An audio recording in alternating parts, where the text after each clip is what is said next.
Hello, everyone, and welcome to another episode of the Giant Take podcast. It's just me today. Josh will join us in the next episode previewing the game against the Ravens, but I'm here today to recap the Giants' huge 27-22 victory over the Green Bay Packers.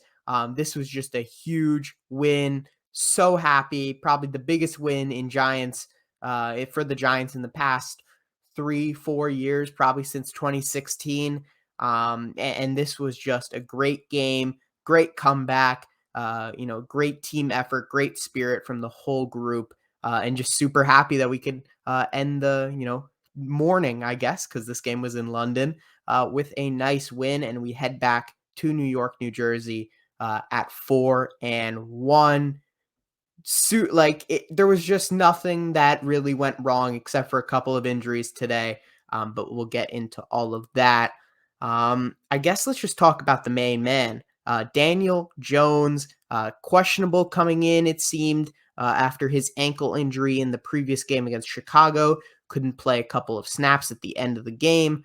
They had to do some Wildcat stuff with Saquon Barkley, Matt Breida, and then he came in and handed the ball off couple of times, but it didn't look like he was moving well. We then got reports in practice that he was moving well, and that he didn't even have a injury designation coming into this weekend and into this London trip. Tyrod Taylor was out in concussion protocol, and Davis Webb was elevated from the practice squad as his backup. He was not needed, luckily, today, and Daniel Jones put on a hell of a show today. Went 21 for 27, 217 yards passing, and 37 yards rushing. It was not, the stats, right? They don't tell the story. I always talk about this with Josh. They don't tell the story. They don't tell the complete story. They do tell a story. Daniel Jones made maybe one or two bad throws today, but when it mattered, he hit it on the money. And it just seemed like it was like all the awareness, his pocket presence, the things that kind of felt like they were missing in previous games, just really all came together today. Am I saying he's the franchise quarterback? No. Am I getting ahead of myself? No. But I will say in this individual game, he played extremely well. He got praise from Brian Dable at the end of the game and from his fellow teammates as well. So this was certainly a hell of a showing. He had a bloody hand at one point. He kept playing.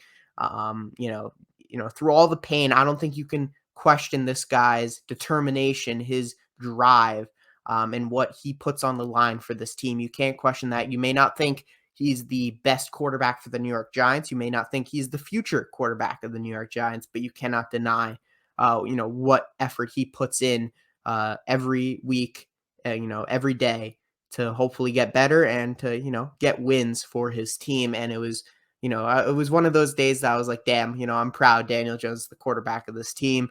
But yeah, just a great performance from him, great showing. And it was some of those, simpler passes that, sometimes he missed in previous games that he was hitting today. Even the tight throws, they were all in the money, tight spiral.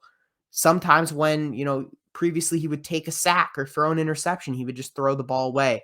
Just some, small details that really make or break games at the NFL level, and he was able to execute properly. So that was probably the most impressive. And then obviously his wide receiver core included Darius Slayton, who was it? Marcus Johnson, Davis Sills, and Richie James. So it's not like it was filled with all-stars today.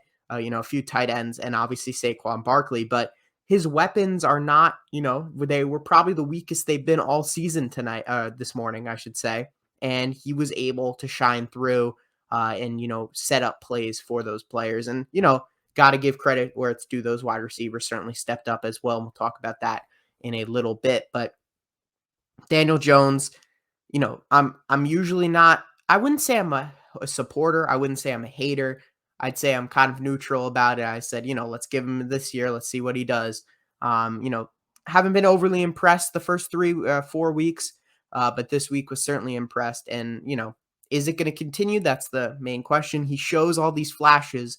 Is he going to be able to put it all together week in and week out like all the elite quarterbacks in the NFL are able to do? Your Joe Burrows. I don't know why I thought of his name first. Your Patrick Mahomes, your Justin Herberts, your Josh Allen's, of course, who's probably the best quarterback in the NFL right now. and in the past, and even currently, your Tom Brady's, your Aaron Rodgers, who obviously, despite not winning, still had a pretty decent performance today. So can Daniel Jones reach the heights of those players? Maybe, maybe not, probably not. But that's not the point of why we're talking about him today. Saquon Barkley. Saquon Barkley was immense today. There was the huge scare in the second half. He went out with a shoulder injury, went into the blue tent, then went into the locker room, and then we were all super excited to see him run out of the locker room. He was taped up on the shoulder, came right back into the game. You could see he was excited. He couldn't be held back. He couldn't be stopped. He came into the game, had a few big rushes, 40-yard pluses, at least one that was really, really big. And he had, I want to believe it was Amos, like completely on ice skates at one point. And he was just, the main man. These wide receivers are out. Galladay's out. Shepard's out. Who else? Tony Robinson, all those guys are out. You need to lean on Saquon Barkley, and he's carrying this team on his back in terms of the playmaking, in terms of, the running back position, just all the playmakers. And he's really producing for Daniel Jones in this offense. 13 carries, 70 yards, 1 touchdown in the rushing game, 3 receptions, 36 yards in the passing game. Had a couple of drops today too, which, he had a great game, but has to be mentioned. Some concentration issues where he's already looking forward, upfield before he even has the balls in his hands. So I'm sure that's something he's going to work on this week. He had a couple of those in a couple of screen plays for the Giants. Overall, there's nothing more to say about Saquon Barkley. I mean, he is back to his form, his rookie season form. He's explosive, the burst, the cuts, the vision. It's just all there for Saquon Barkley. And to be honest, I think the Giants almost don't use him enough. They almost didn't use him enough today. I get maybe they were being a little bit, precautionary with that shoulder injury once he came back. But man, you got to feed Saquon the ball. And when we ran the ball well. In the passing game, Josh isn't here, so it's so unfortunate, but doesn't mean I can't still say it. Darius Slayton, the man, okay. If there's one player on the Giants who I defend with my life, it's Darius Slayton. And I think today you saw why. He had numerous important catches. As much as the stat line matters, it also doesn't matter. They were key catches in key places, key outlets for Daniel Jones. Could have even had a couple more, but no drops today. No any like major mistakes today. So I want all the Darius Slayton haters to, kind of look away from that. He had 6 receptions, 79 yards today, and he really showed you that speed that the Giants, that he had in his rookie and sophomore seasons. And I think with some of these wide receivers continuing to be out, Darius Slayton's going to be a big part of this Giants team, continuing to move on in future games. And I think his over-the-top speed, his ability to get by and, past the defense is something that's extremely valuable in this Brian Daboll, Mike Kafka offense, especially with the play action that you can do with Saquon Barkley and his threat in the running game. So Darius Slayton thought he was great today.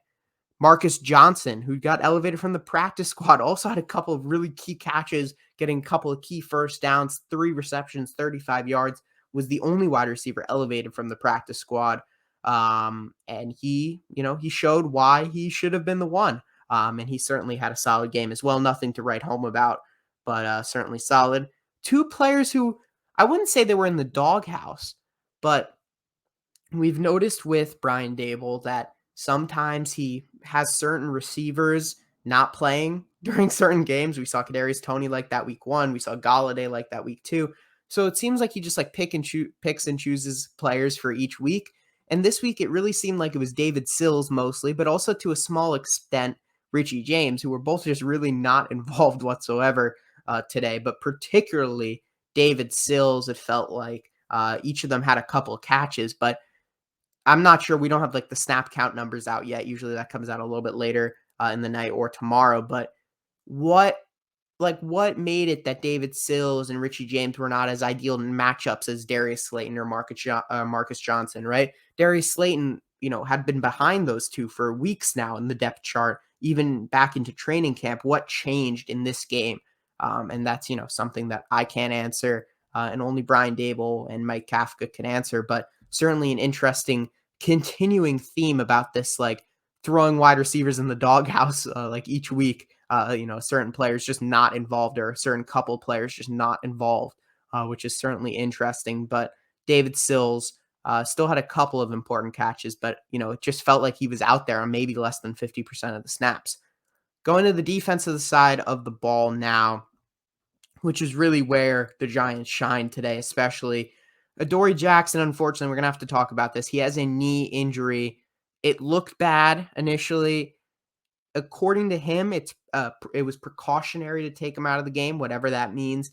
Is it an MCL? Is it an ACL? I have no idea. I'm not a doctor. I'm not a Twitter doctor. I'm not going to speculate. But what I will say is Dory Jackson, I've said this time and time again on this podcast, he's the most important player on this Giants team, more important than Daniel Jones. Almost, definitely more, I would, not definitely, but more important in my opinion than Saquon Barkley, more important than Dexter Lawrence, Xavier McKinney. Dory Jackson, having the ability to put your number one corner and have him on an island with with your opponent's number one wide receiver is just something that's so valuable, especially when your corner depth after that particular player drops to players like, no disrespect, but Fabian Moreau, Justin Lane, and Nick McLeod, players who I'm going to talk about in a couple minutes who really stepped up today. So kudos to them. But in terms of you're going to be covering a guy, I'm just thinking about some of the receivers coming up, a guy like CeeDee Lamb, a guy like A.J. Brown when we played the Eagles. Who else are we playing that I could think of? Or Seahawks, right? DK Metcalf. How are you going to cover those alpha receivers, those X receivers? You really need a guy like a Dory Jackson or a guy who we used to have like James Bradbury who can really just stick on an island with them. And I think that's extremely valuable. We'll have to wait and see. We'll brace for the news for Dory Jackson. Hopefully it is not bad because he's a hugely important player for this Giants defense. They were able to survive without him today, but if you look at the Packers offense, they don't really have an X receiver, an alpha receiver, a number one receiver, whatever you want to call it. Alan Lazard, maybe. Romeo Doubs, I believe it is. Who else? Christian Watson, I believe, ended the game pretty early. He had an injury, but I mean, none of those guys are your typical number one receiver. Even next week, right? We go to Baltimore. Devin Duvernay. Who else? Devin Duvernay. I'm trying to think. Rashad Bateman. Like none of those guys are your typical number one receivers either. So, Dory Jackson, if he misses next week, not the end of the world. But moving forward, we're definitely going to want Dory Jackson back, and he's extremely important to this Giants team. Speaking of cornerbacks, though, I said I was going to mention them. Nick McLeod and Justin Lane were admirable coming in backup of Dory Jackson and also Fabian Moreau, who ended up going out with an injury. So respect to them. Justin Lane had a very nice pass breakup. Nick McLeod had nice coverage on a couple of plays, did get beat a couple of times, but that's to be expected when you're just thrown in out in the cold against Aaron Rodgers, and he was definitely targeted for a couple plays. But Nick McLeod, Justin Lane, respect to them, and as well as Fabian Moreau before he went out. I thought he was solid as well. So that whole cornerback group, the safety group, Dane Belton as well had a very good game. Julian Love, Xavier McKinney, all those guys on the back end certainly contributed to today's win. Dexter Lawrence, this guy, I don't know what's happened, right? You saw flashes of it in the past couple of seasons, but this year it's all coming together for Dexter Lawrence. Another huge sack today to take Green Bay out of field goal range, save 3 points. They ended up punting it away, and it was such a big sack on Aaron Rodgers. And Dexter Lawrence, you look at him, his progression as a pass rusher is unbelievable. I believe in a couple episodes ago, we talked about a chart where it was talking about double teams in comparison to pass rush win rate. And he was up there with guys like Chris Jones and Jeffrey Simmons. Like he is becoming one of those elite interior linemen, defensive linemen in the NFL. Good thing the Giants picked up his 5th-year option, but I certainly think there could be an extension coming for Dexter Lawrence at the end of the season. Really big fan of what he's doing. And overall, it's just, there's nothing bad to say about Dexter Lawrence. In the run game, he's great. In the pass rush game, he's great. And he really gets after the quarterback, even despite his size in the open field. So really great from Dexter Lawrence. Darnay Holmes, another cornerback, to talk about. He was great in coverage today. Had a big breakup on Randall Cobb, who was Rodgers' favorite target today. You could clearly tell that Randall Cobb is, I guess, if you want to say, their number one receiver, even though he's more of a slot guy. But Darnay Holmes really held it, held them together today, and it felt like Randall Cobb, after that first explosive 35-yard catch, wasn't a big factor for the remaining parts of the game. I would say Packers run defense, right? Or Packers run offense is one of the most lethal in the game. They got Aaron Jones, they got AJ Dillon, both of whom are great running backs, great 1-2 punch, but they were both limited to just around 100 yards today, a little under 100 yards. So great performance by the Giants run defense, whether that be Nick Williams, DJ Davidson, who went out with an injury. We're unsure about his status. That's another guy to mention, but he obviously contributes in the run game. And Dexter Lawrence, obviously, who just eats up blocks. And then the linebackers, Austin Calitro when he came in, Jalen Smith, who's just flying all over the field, and obviously Tay Crowder, who's known to be a very good run defender, Mr. Irrelevant, in the 2020 NFL draft, who is still holding strong as the Giants interior linebacker number one. So nice to see that. From one of Dave Gettleman's, I guess, successful draft picks. You're looking back at it now. Saquon Barkley, I don't know, controversial one, but Dexter Lawrence, Andrew Thomas, obviously, who continues to be phenomenal, and Tay Crowder are the ones I think of when I think of successful Dave Gettleman draft picks. So Tay Crowder, another guy who's just completely exceeding expectations. At the end of the game, obviously, the Packers had a huge red zone opportunity. It was 3rd and goal, 4th and goal, 4th and 2, I believe it was. And the Giants got 2 pass deflections in a row, and they came up big, stopping Aaron Rodgers in his tracks when it looked almost certain at that point. When Aaron Rodgers is inside the 20 with less than 2 minutes left, you're thinking, it's over. He's going to score a touchdown. He's Aaron Rodgers. But Giants defense held firm. And they were able to hold on, which was, very impressive. And I was happy to see that. And it was really a big relief. And then, of course, you realized, oh, wait, the game's not over yet. Giants smartly take a safety with Jamie Gillen, and then they kick it away. Aaron Rodgers, false start. Then he has to do, a Hail Mary type thing, but he can't really get the Hail Mary off. He ends up kind of fumbling, whatever, and the game ends for the Giants there. So, certainly, kind of a nerve-wracking end, but would it really be a Giants win without a nerve-wracking end? I don't think so. So, it is what it is as long as the W is the end result. That's the most important thing. I want to talk about, to conclude this episode, what is Joe Schoen and Brian Daboll doing differently from the previous regime? I'd say the difference is, as much as people want to say, oh, look, the guys look energized, look, they love the coach. You could have said that for the same thing for Joe Judge 2 years ago. But I think the difference is that instead of the Giants losing close games, the Giants are winning these close games. There was a lot of games in the past where it was like Kansas City on Thursday Night Football. I remember that game. Oh, we kept it close with Kansas City. It was great. But we still ended up losing. There was a ton of games where it was like, wow, we're really competing. The Buccaneers, I believe 2 years back, right? It was like 35-32. It was like, oh, wow, we came close. We almost beat them. We were competitive. But are you really competitive until you actually start beating these teams? And I think that's the difference. When you're beating Green Bay and that confidence that comes with that, even when you're beating the regular teams that you're supposed to beat, teams like the Bears, teams like the Panthers, teams like the Titans, who, all due respect, are, a great team too. So Titans are a good team. And that's certainly an impressive win. But it's about really making these comebacks, right? You never saw the Giants coming back from 10, 13 points down to win football games. And I think that's the big difference in the momentum and the confidence of this Giants team. I don't know how they're doing it, but it's certainly impressive. And if you asked me, a month ago, if the Giants are going to be 4-1 after 5 weeks, I would have told you that you're insane. So certainly all positive signs going around this Giants organization so far, and super excited to continue going through this season. We'll have a preview on Thursday, or on Friday, it comes out usually, for the Ravens game. That'll be a tough one. They're playing right now on Sunday Night Football. We'll see how they do. And hopefully the Giants are watching, getting prepared already for that one.